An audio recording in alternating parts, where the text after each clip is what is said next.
First thing we're going to do is look at the tools we need. We need our ball pressing tool, channel locks, the multi-tool for the wheel nuts, which are found in your tools bag, a 4mm Allen wrench, nippers, and a hobby knife or razor blade. First parts that we're going to go ahead and pull out of the bag, actually they are already out of our bag A, and in our tray are the ball ends. There should be 2 of those. Going to go ahead and pull those out. Still located in our bag A, go ahead and grab that bag, and in the supplementary bag we're going to go ahead and pull out the 2 remaining balls.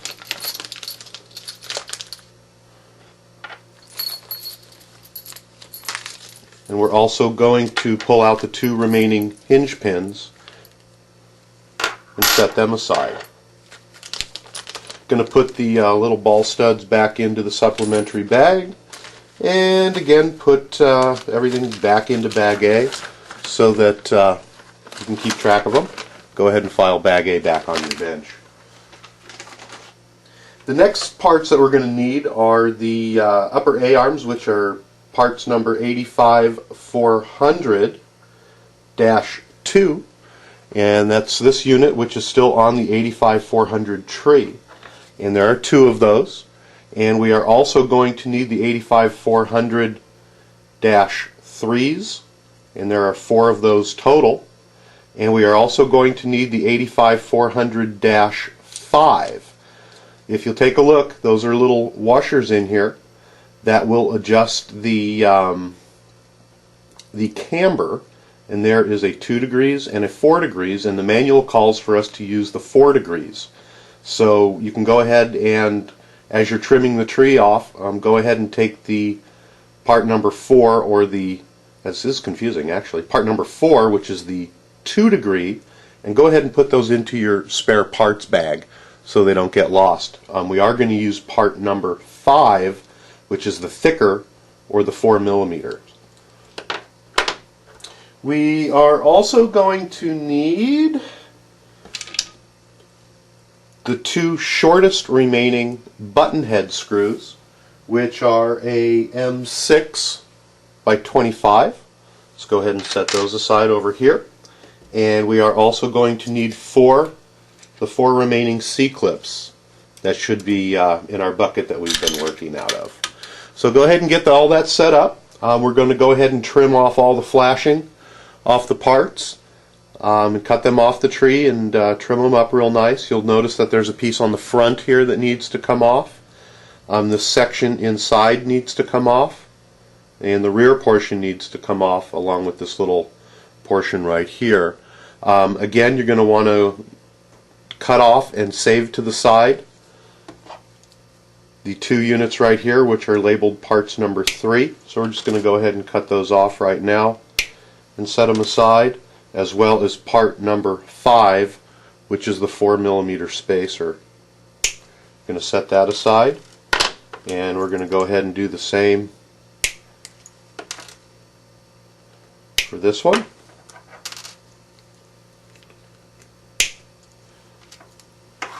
And we're going to go ahead and shut off the camera. We're going to trim up our parts. We're going to come back and we're going to start to assemble everything.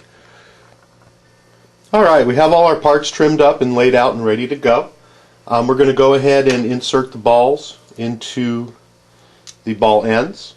And as we discussed in the previous video, there's a little notch in the tool, and that little notch is going to face, actually it's a little bit different on this one.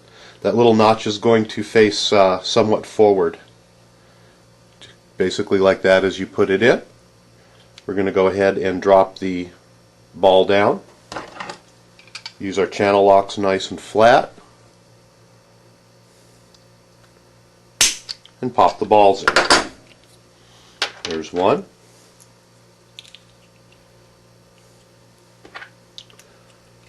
Going to go ahead and do the second one.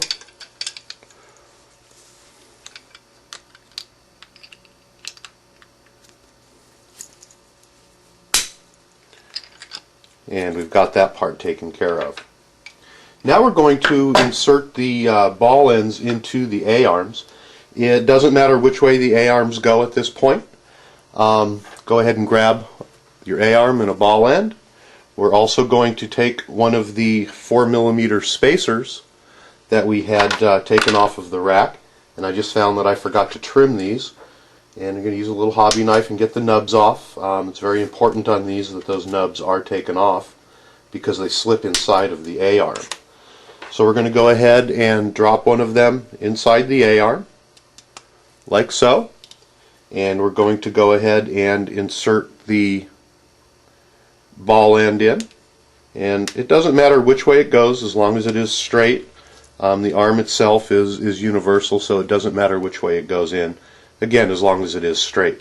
So we've gone ahead and dropped the 4 degree, not sure if that's 4 degree or 4mm, I'm going to have to check on that, but go ahead and drop the spacer in, and you'll see that it comes to the third line that's on the ball end here, and that just shows you visually how far in or out it is. We're going to go ahead and grab one of the two